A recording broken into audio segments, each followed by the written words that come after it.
so I got this rag on the back of my neck because it is so freaking hot. Today's been very annoying.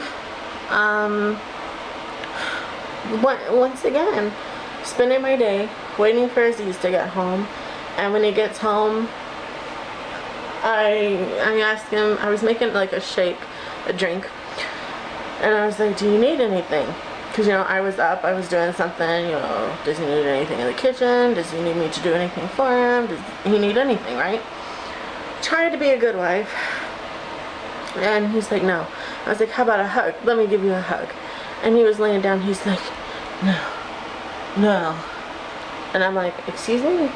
I can't move, don't touch me. And honestly, that broke my heart. Like, I'm not asking you to move. I'm saying I will get down on the floor and give you a hug. Maybe even a kiss on the cheek if you're lucky. No, don't touch me. Don't touch me. That, like, which made me so mad. So, come in here, watching videos, you know, doing what I do every day, all day long. And then he just come in a few minutes ago saying he's going to the mosque and that he needs to pay his zakat, which if you're not Muslim and you watch my videos, that's basically like your charity that you pay after you're fasting. And I just looked at him and I was like, what zakat? What zakat? Really? Really? I was like, it's too hot in this house and we have no solution except for a fan. We cannot afford food. We're having to borrow money for rent. We have 2 electric bills we have to pay, plus all of our other bills, plus the car insurance, plus we have to pay your friend back for giving us money for rent. I'm like, what's the cat? Really? I was like, you should be getting, like, he should be on the receiving end of it. And I don't understand his brain. Like, yeah, it's nice to give money for poor people, but when you're poor beyond belief, you don't give money to poor people because you are poor people. Like, there's nothing we can do. His friend had to give him $90 or $95, and so we paid rent, and then I had a total of $6, guys. I went and I bought air freshener and some garbage bags and a couple of other things that we needed. And I'm like, and we still need more. And it's so stressful. And even like the air freshener is not working. It's been so gross today. Like, this house, this apartment, I want to say it's because it doesn't have a good ventilation system. Like, literally, other than like the air vents that really barely work and only for heat in the winter, barely, there's one fan in the kitchen. And I don't even think that works because it does. That kitchen especially holds smell like you would not believe. So our house is like constantly stinking from when I cook, and I'm like, what can I do? Like, I hate this house. I hate Connecticut. There's like nothing to do here, and it's too expensive. And then I've got a husband who just doesn't use his brain, and it's so frustrating. Like, I don't understand how you can think that you need to give money when you can't even support you and your wife. Like, it's just beyond belief. And I was gonna call jobs this week and try and set up some interviews and do more applications, which I could still do applications, I guess, if I can find places. But we don't have gas for me to go if somebody were to call me into an interview, so I have to wait. And waiting so long after you do an application looks bad when, you know, it's just, I hate life here. I hate life in general because this is not living. This is surviving.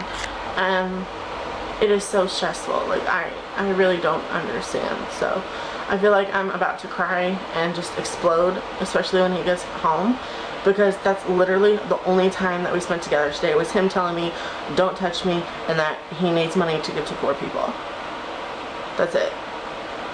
And I can't keep doing this. I want a man who spends time with me, who has dinner with me, who wants to go out with me, for God's sakes, who can pay the bills. Because God knows, like, our bills are not that much.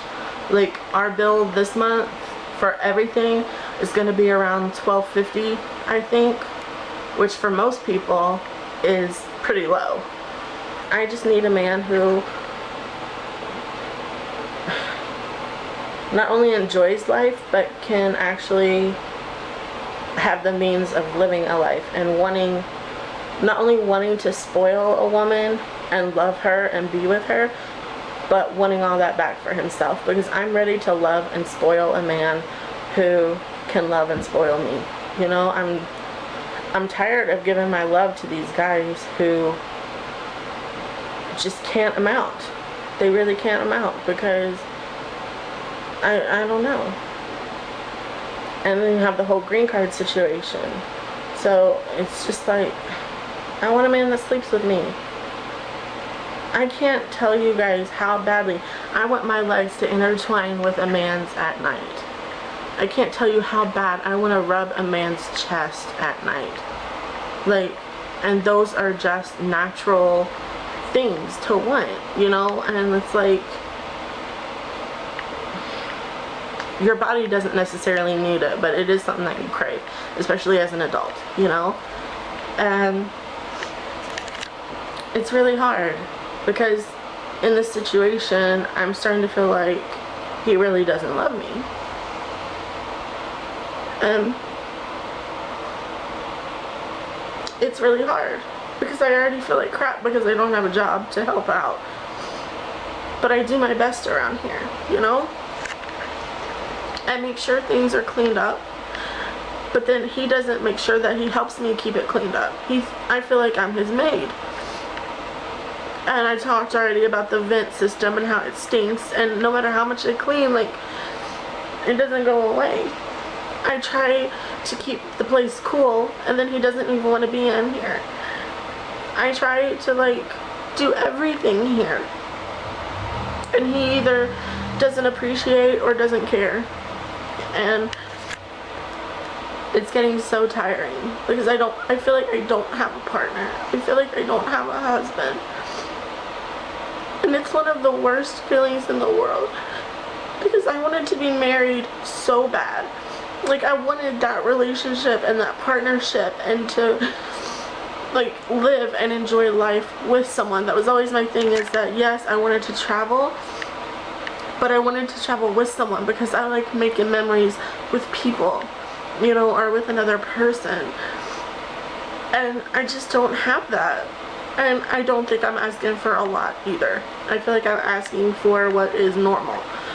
And according to all my friends, like, they're all on my side. I just can't keep this up. I can't. Like, he is too old to be in this situation and to not be doing anything extra. Like, I've known guys that have worked 14, 16 hours a day, plus find a way to go to school or a class or something to achieve what they want. And he can't do that. And, like, he doesn't have motivation, he doesn't have the willpower, and to be so old and in the situation that we are, he needs to have the willpower, and he doesn't. So that's really going to kill us in the end, because that means just no way of surviving. He was turned down recently for a job making $27 an hour, full-time, doing computer stuff, you know, so he'd be sitting down doing what he loves. But he was turned down because of his English and because he doesn't have a green card. Now, the green card situation, he can't really do anything about. You know, the English, he should go. Instead of sleeping the evening away, he should go to a class. And I told him that. And he was like, find me one and I go. And I'm like, that's your thing, is that you don't put any work into it. How hard is it to Google ESL classes in our town and find one? Like, we could even do it together, but no, it's the same. He's like, you do it, find me, and then I go. Well, guess what? It's gonna be like when I try to plan something fun. I find something, I plan it, and then he's too tired, or he doesn't feel like going, or not today. I can't keep this up. I'm so stressed. I'm so stressed, and I don't know what to do. God knows I can't talk to him because he doesn't listen, Or he's gonna say, oh, I don't understand. And I'm like, yes, you understand. You just don't want to talk. That's our marriage. That's our marriage when we do talk. And you can't handle it. And I don't want to leave because I have nothing to support myself. I also really need to get my surgery. So I'm just waiting and seeing what happens. And honestly, I feel like there is a man out there who is hurting just as much as I am, wanting to be with that one person who gets it and who wants to live life with him. And I honestly believe that we're meant to be together. It's just like not the right time or something. Like he's having to live his life and learn his lessons, and I am too, I guess. Like that's just how I honestly feel. And it's hard when you believe that, because then it's like you think about that person and you wonder about that person, and it just makes you even more sadder because of the situation that you're in. So if I had money and if I had a way out and if I could make my own life, I would not be here right now. I'd be off somewhere else doing something else. And guys, I don't want much out of life. I want to travel, I want a family, and eventually I want my tiny home. And I want a good car. How is that too much to ask for? I'm not asking to be rich. I'm not asking to be famous. I'm not asking to be like the world's greatest anything. I just want an enjoyable life with a person who wants to enjoy life with me. Anyway, I'm sorry I'm rambling. I just had to turn on the camera and talk because it hurt my feelings again that he was like, don't touch me, and that we've literally spent less than 5 minutes together today. And when he comes back from the mosque, he's gonna be tired, he's gonna get on the computer, and then he's gonna go to sleep. So I will still not see him when he gets back. So yeah, that's my life.